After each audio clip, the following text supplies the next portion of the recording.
Hello friends, welcome to our channel exam dose. आज हम पढ़ेंगे वेव ऑप्टिक्स का आखिरी टॉपिक पोलराइजेशन। पोलराइजेशन क्या होता है? लेट अस कंसीडर कि कोई स्ट्रिंग है, उसका दूसरा एंड मैंने यहाँ बांध दिया, यहाँ से इसको होल्ड कर रखा है, मैंने अपने हाथ से यहाँ से होल्ड कर रखा है। अगर मैं इसको थोड़ा सा मूव ऊपर करता हूँ, फिर अपनी पोजीशन पे ले आता हूँ, तो क्या होगा? एक वेव जनरेट होगा। क्या होगा? एक वेव जनरेट होगा। तो वो इस तरीके से ट्रेवल करेगा, इस तरीके से वेव ट्रेवल करेगा। तो क्या हो रहा है कि अगर मैं इस डायरेक्शन को x कंसीडर करता हूँ, ये x डायरेक्शन है, इसको मैं y डायरेक्शन कंसीडर करता हूँ, ये y डायरेक्शन है। तो इस तरीके की कोई वेव है, कोई अगर इस तरीके की कोई अगर वेव है, तो मैं उसको ऐसे रिप्रेजेंट कर सकता हूँ y x और t के टर्म में, a साइन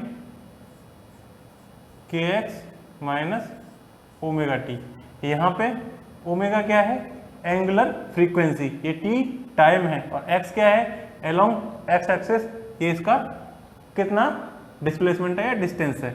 इस तरीके से a क्या है? एम्पलीट्यूड है। तो ये इस तरीके से मैं रिप्रेजेंट कर सकता हूँ। तो अगर लैम्डा क्या होता है? एक क्रस्ट से दूसरे क्रस्ट तक का डिस्टेंस, उसको क्या बोलते हैं हम? लैम्डा बोलते हैं, लैम्डा। ये लैम्डा होता है। तो यहाँ से लैम्डा भी मैं निकाल सकता हूँ। लैम्डा क्या होगा? लैम्डा होगा 2 पाई बाई के। ये जो के है 2 पाई बाई के, ये लैम्डा होता है हमारा।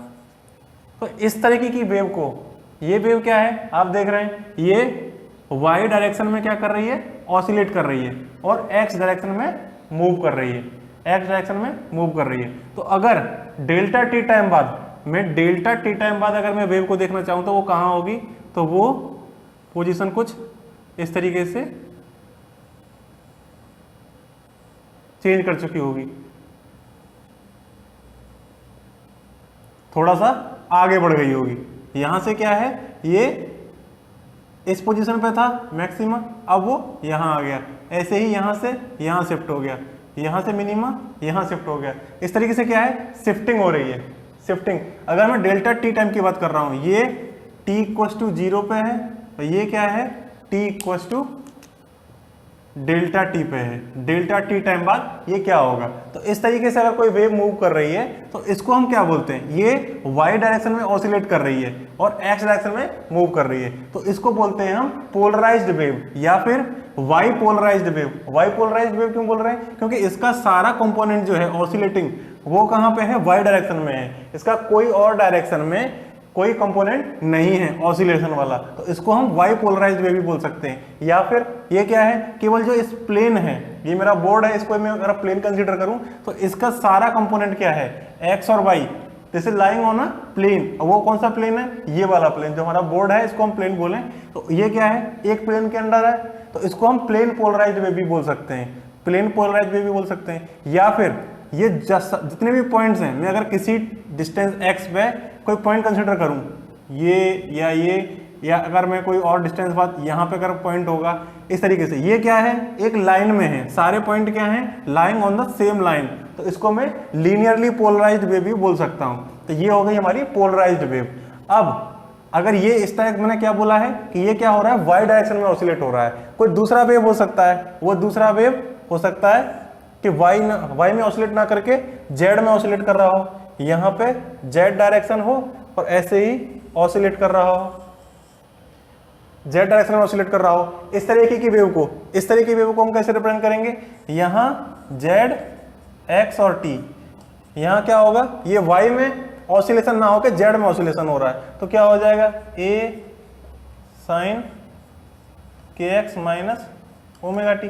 इस तरीके से रिप्रेजेंट कर सकते हैं z डायरेक्शन वाली वेव को। तो इसमें क्या हो रहा है कि z में ऑसिलेट हो रहा है, केवल z में ऑसिलेट हो रहा है और x में मूव कर रहा है, x डायरेक्शन में मूव कर रहा है। तो इसको हम क्या बोलेंगे?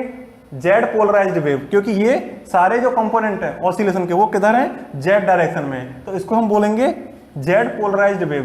तो ये हो गई हमारी polarised wave. But in case, ये जो मैं प्लेन्स की बात कर रहा हूं, ये प्लेन की बात कर रहा हूं जिसमें ये वेव क्या हो रही है? ऑसिलेट कर रही है। अगर वो प्लेन ना तो ये वाला प्लेन है एक्स वाई प्लेन है, ना ही जेड एक्स प्लेन है, वो क्या है कंटिन्यूअसली चेंज हो रहा है, कंटिन्यूअसली चेंज हो रहा है या रोटेट हो रहा है। प्लेन क्या हो रहा है, रोटेट हो रहा है। जैसे कि मैं अगर अपने हाथ को इस तरीके से प्लेन कंसीडर करूं, वो फिक्स ना होके वो क्या कर रहा है, कंटिन्यूअसली रोटेट कर रहा है। तो उस केस में क्या होगा, ना तो हमारा कंपोनेंट वाई में होगा ना ही जेड में होगा, वो कंपोनेंट क्या होगा, हर जगह डिस्ट्रीब्यूटेड होगा, वाई में भी होगा, जेड में भी होगा और बाकी जगह हर पोजीशन में हमको कंपोनेंट मिलेगा। तो इस तरीके की कोई अगर वेव है तो उसको क्या बोलेंगे हम, अनपोलराइज्ड वेव, उसको बोलेंगे हम अनपोलराइज्ड वेव। या फिर मैं अगर कंसीडर करूं कि कोई इस तरीके की वेव है, वो ऐसे भी मूव कर रही है, उसके साथ साथ ये दूसरे प्लेन में 90 डिग्री प्लेन में, ये जो लाइन है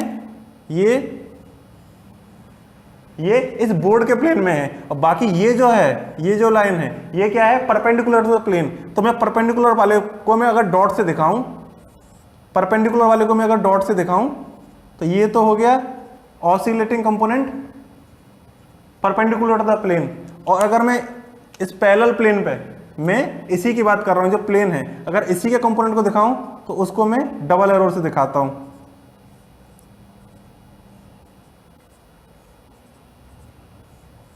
इस तरीके से।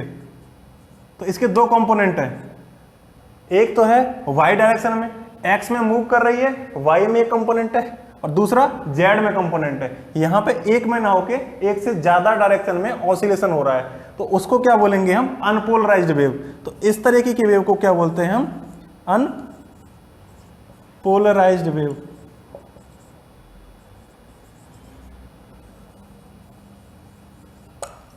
इस तरीके की वेव को क्या बोलते हैं हम, अनपोलराइज्ड वेव। तो ये हो गई हमारी अनपोलराइज्ड वेव। तो अगर कोई अनपोलराइज्ड वेव है तो उसके कंपोनेंट क्या होंगे, एक से ज्यादा डायरेक्शन में होंगे, वाई में, जेड में, या फिर उसके बीच में भी हो सकता है, तो उसको हम अनपोलराइज्ड वेव बोलते हैं। तो अब हम पढ़ेंगे पोलराइजेशन कैसे हम लाएं, किसी भी वेव में पोलराइजेशन कैसे लाएं। तो पोलराइजेशन लाने के लिए एक कंपोनेंट होता है या फिर एक पोलरॉइड्स होते हैं। पोलरॉइड्स क्या होते हैं, पोलरॉइड होती है प्लास्टिक की थिन शीट, प्लास्टिक की थिन शीट। जैसा कि हम जानते हैं प्लास्टिक में क्या होता है, वो पॉलीमर से बनके बना होता है, और पॉलीमर में क्या होता है, लॉन्ग चेन्स होती हैं जो अरेंज होती हैं किसी पर्टिकुलर डायरेक्शन में। जो लॉन्ग चेन्स हैं वो किसी पर्टिकुलर डायरेक्शन में अरेंज होती हैं।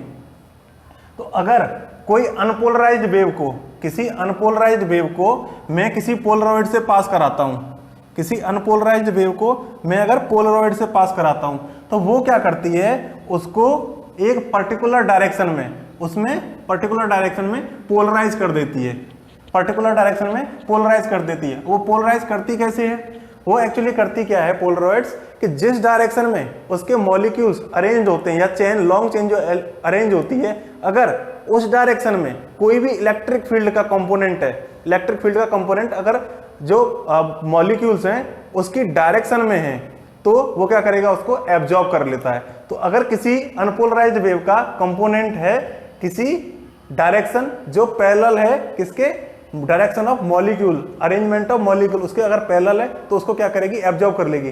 बट जो भी कंपोनेंट उस डायरेक्शन के, मॉलिक्यूल की डायरेक्शन, अरेंजमेंट के डायरेक्शन के अगर परपेंडिकुलर है, कोई भी इलेक्ट्रिक फील्ड का component perpendicular to direction of arrangement of molecule, तो वो क्या होगा, पास हो जाता है। तो उसको क्या बोलते हैं हम, पोलरॉइड की पास एक्सिस।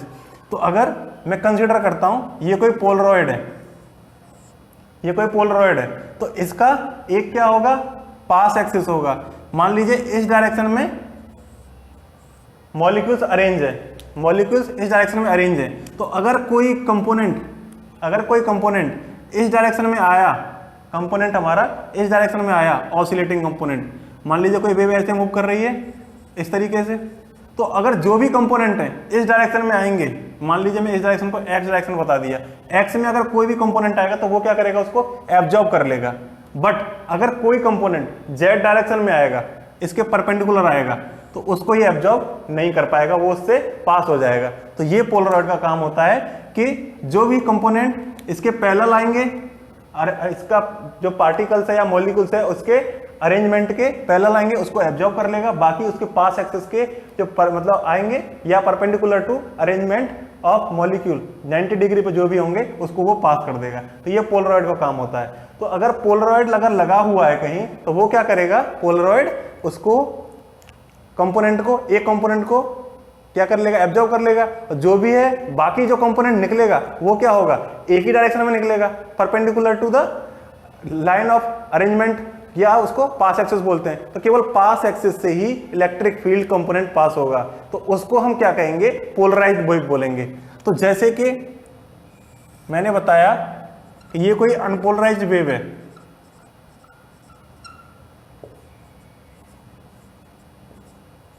इसके दो कंपोनेंट में कंसीडर कर लेता हूं, एक इन द प्लेन और एक परपेंडिकुलर टू द प्लेन। ये जो है डबल हेडेड एरो है, ये क्या दिखा रहा है, इन प्लेन वाले कंपोनेंट है, और जो डॉट वाला दिखा रहा है ये परपेंडिकुलर टू द प्लेन है। और मैं किसी पोलरॉइड्स, ये पोलरॉइड है, यहां से मैं इसको पास कराता हूं, इस पोलरॉइड से पास कराता हूं। तो पोलरॉइड क्या करेगा, पोलरॉइड क्या करेगा कि मान लीजिए ये पोलरॉइड क्या है कि ये जो डायरेक्शन है डबल हेडेड एरो, ये डायरेक्शन क्या है, वो है parallel to direction of arrangement of molecule. तो वो क्या करेगा, इसको क्या करेगा, एब्जॉर्ब कर लेगा, इसको एब्जॉर्ब कर लेगा। बट जो ये डायरेक्शन है इनटू द प्लेन या परपेंडिकुलर टू द प्लेन, वो क्या है, perpendicular to the arrangement of molecule है, या फिर वो पास एक्सिस के अलोंग है। तो पास एक्सिस के अलोंग है तो वो क्या करेगा, पास कर जाएगा इस पोलरॉइड से। तो वो क्या होगा,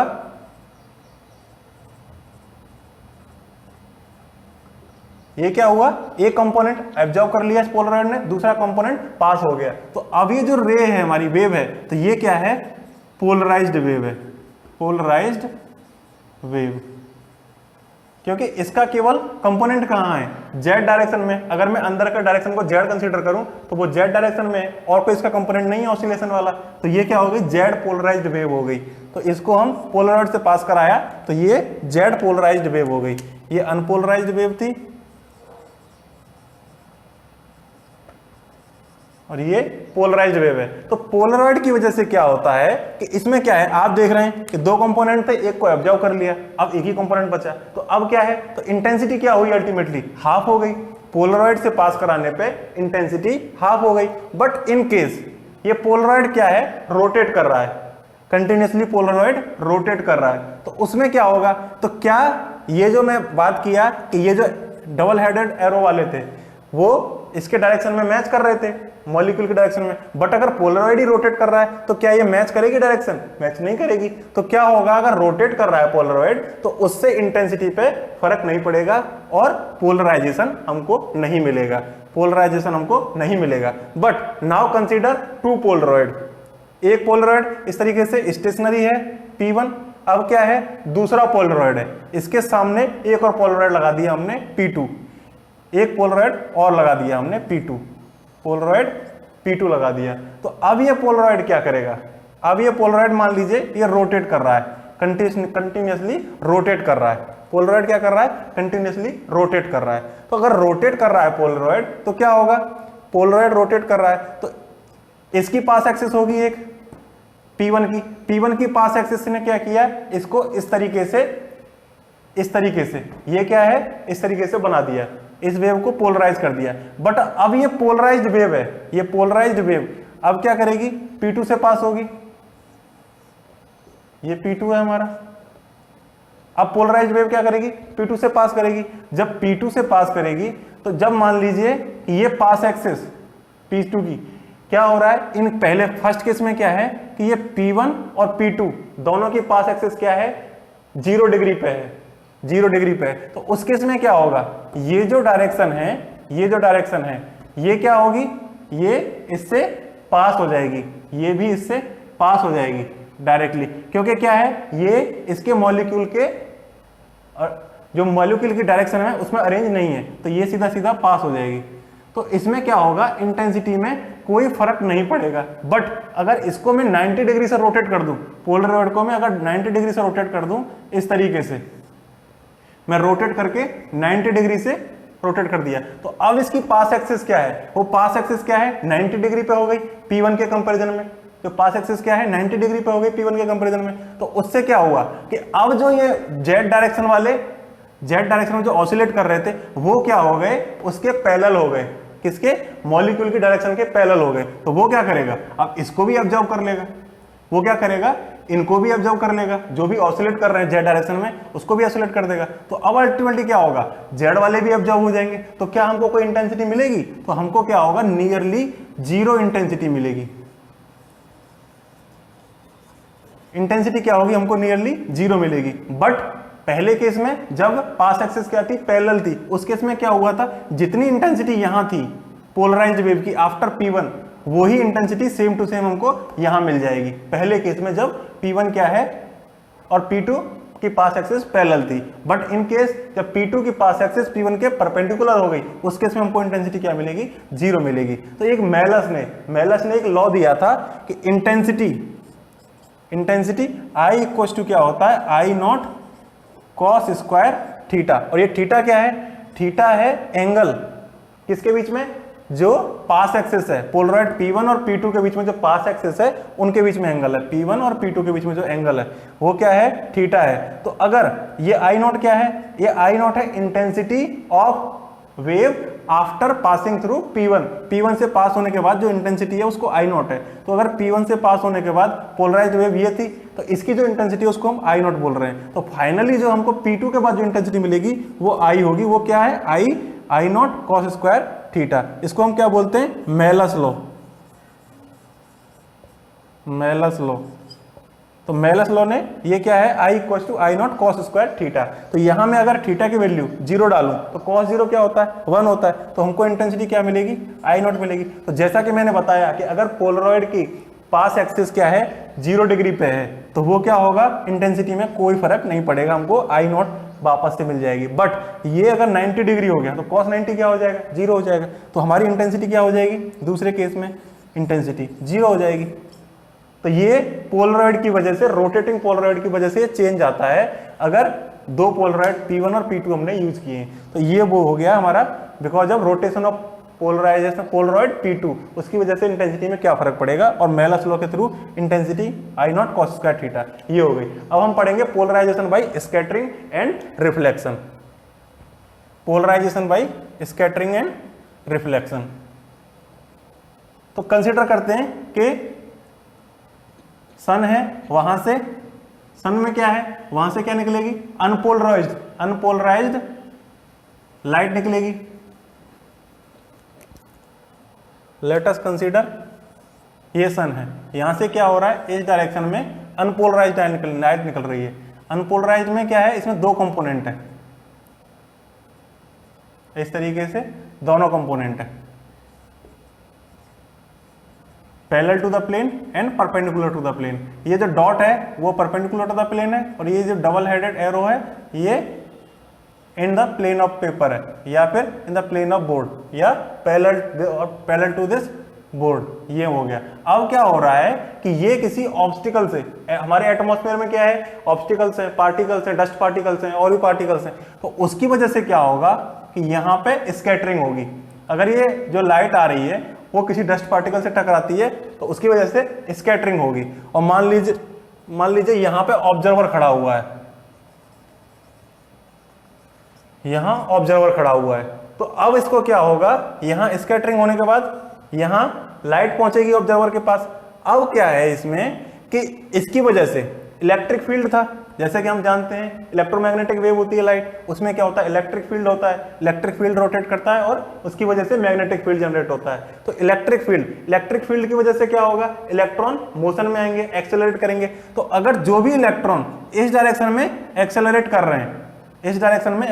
रहे हैं, उसके पास कोई ट्रांसवर्स कंपोनेंट नहीं है जो ऑब्जर्वर तक पहुंच सके। तो ये क्या होगा, ये वाले जो कंपोनेंट्स हैं जो पैरेलल टू द प्लेन, या इसके कंपोनेंट, ये जो कंपोनेंट है इसके पैरेलल में कोई भी इलेक्ट्रॉन का मोशन है, क्या वो रेडिएट करेगा लाइट ऑब्जर्वर तक, नहीं करेगा, क्योंकि इसके पास कोई ट्रांसवर्स कंपोनेंट नहीं है। तो केवल ऑब्जर्वर के पास क्या पहुंचेगा, ये जो डॉट कंपोनेंट है या परपेंडिकुलर टू द प्लेन है वही कंपोनेंट पहुंचेगा। ऑब्जर्वर के पास कौन सा कंपोनेंट पहुंचेगा, केवल जो डॉट कंपोनेंट है वही पहुंचेगा, इस तरीके से। तो अब क्या हुआ यहां पे कि ये जो अनपोलराइज्ड लाइट थी, अनपोलराइज्ड लाइट वेव थी, वो क्या हो गई, स्कैटरिंग के बाद ये स्कैटरिंग हुआ, उसके बाद अब क्या है, ये पोलराइज्ड हो गई। Polarised light. तो स्कैटरिंग की वजह से भी पोलराइजेशन हो सकता है, स्कैटरिंग की वजह से भी पोलराइजेशन हो सकता है। तो ये हो गई हमारी पोलराइज्ड लाइट। ऐसे ही रिफ्लेक्शन की वजह से भी पोलराइजेशन हो सकता है, पोलराइजेशन बिकॉज ऑफ रिफ्लेक्शन।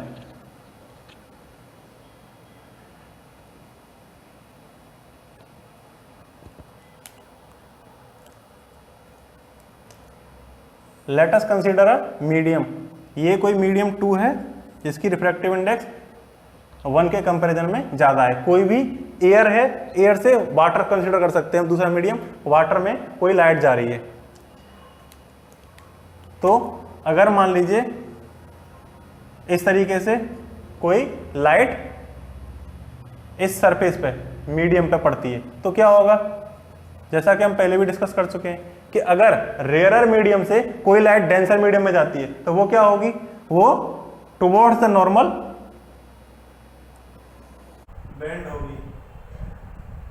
तो अगर ये आई एंगल कंसीडर करता हूं, एंगल ऑफ इंसिडेंस आई है, ये एंगल ऑफ रिफ्रैक्शन आर है। तो अगर ये जो रे हमारी जो इंसिडेंट रे है वो क्या है, अनपोलराइज्ड है। इंसिडेंट रे क्या है हमारी, अनपोलराइज्ड है। तो उसके पास क्या होंगे, दोनों कंपोनेंट होंगे, एक परपेंडिकुलर टू द प्लेन जो डॉट से रिप्रेजेंट कर रहा हूं मैं, और एक होगा पैरेलल टू द प्लेन जिसको मैं डबल हेडेड एरो से रिप्रेजेंट कर रहा हूं। इस तरीके से होगा। तो आफ्टर रिफ्लेक्शन क्या होगा, आफ्टर रिफ्लेक्शन, क्योंकि रिफ्रैक्शन से पोलराइजेशन हमको अचीव नहीं होगा, क्योंकि इसमें कोई भी हमारे पास डॉट वाले और या फिर एरो वाले दोनों के पास क्या है, ट्रांसवर्स कंपोनेंट है। रिफ्रैक्टेड रे के डायरेक्शन में हमारे पास दोनों कंपोनेंट है। तो हमको क्या मिलेगा, अनपोलराइज्ड वेव मिलेगा। हमको क्या मिलेगा, अनपोलराइज्ड वेव मिलेगा। इस तरीके से इसके पास क्या होंगे, दोनों कंपोनेंट होंगे, डॉट कंपोनेंट भी होगा और डबल एरो वाला भी कंपोनेंट होगा। इस तरीके से रिफ्रैक्टेड रे, ये हमारी क्या है, रिफ्रैक्टेड, और ये हमारी इंसिडेंट रे। ये क्या है, अनपोलराइज्ड है।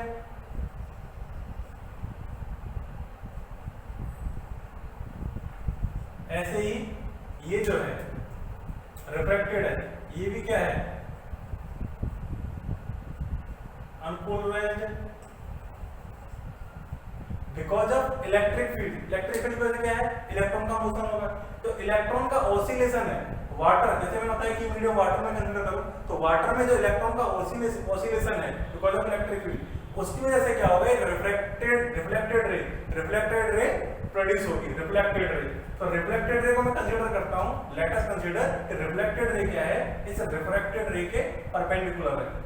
Reflected ray is perpendicular to refracted ray. In particular case, when refracted ray is perpendicular to reflected ray. ये क्या है, reflected ray है।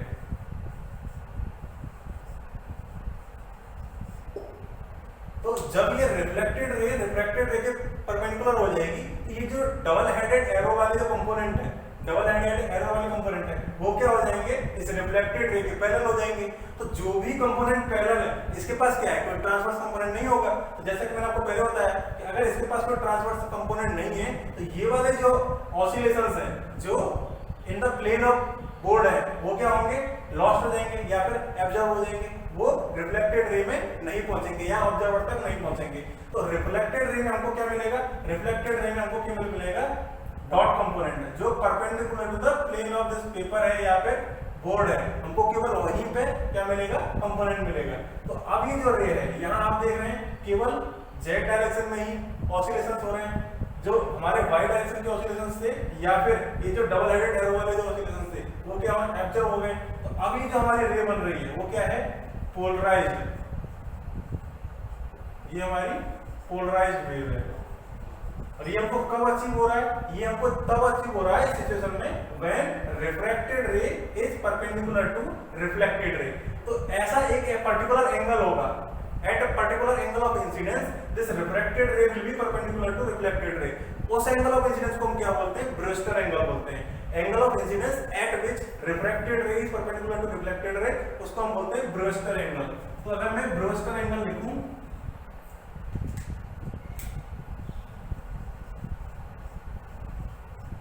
ब्रूस्टर्स एंगल, उसको हम क्या बोलेंगे, आईबी।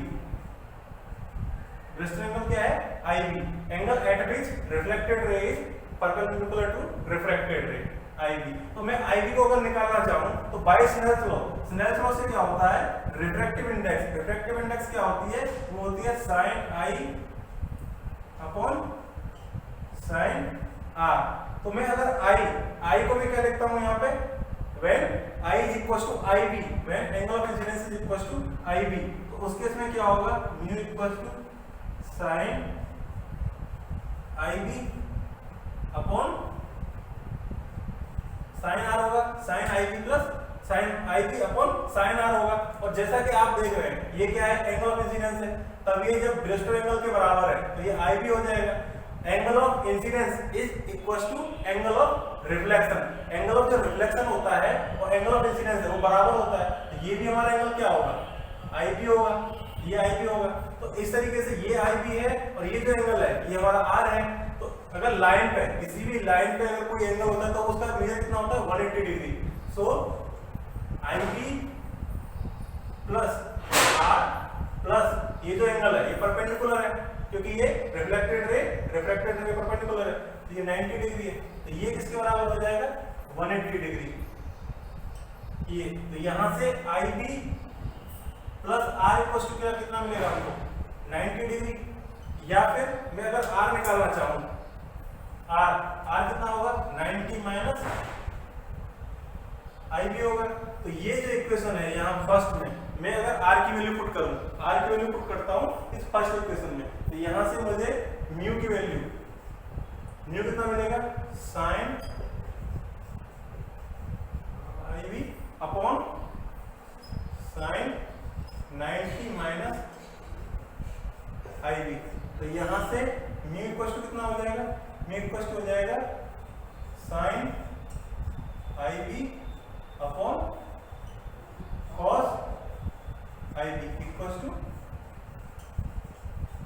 10 ib। तो यहां से म्यू इक्वल टू 10 ib। इस लॉ को हम क्या बोलते हैं, इस लॉ को बोलते हैं ब्रूस्टर्स लॉ। तो ब्रूस्टर्स लॉ से हमको क्या पता चलता है कि अगर एंगल ऑफ इंसिडेंस ib के बराबर है, ब्रूस्टर एंगल के बराबर है, उस केस में क्या होगा, रिफ्रैक्टेड रे क्या है, रिफ्लेक्टेड रे के बराबर होगी, और हमारी जो रिफ्लेक्टेड रे है वो क्या होगी, पोलराइज्ड होगी। तो इस तरीके से हम बाय रिफ्लेक्शन भी हम पोलराइजेशन अचीव कर सकते हैं। और पोलराइजेशन स्कैटरिंग के बारे में हम पढ़ चुके हैं कि स्कैटरिंग से भी हम पोलराइजेशन अचीव कर सकते हैं। तो ये है पोलराइजेशन। अब हम अगला चैप्टर पढ़ेंगे, नेक्स्ट वीडियो में अगला चैप्टर पढ़ेंगे। अगला हमारा चैप्टर है dual nature of radiation and matter.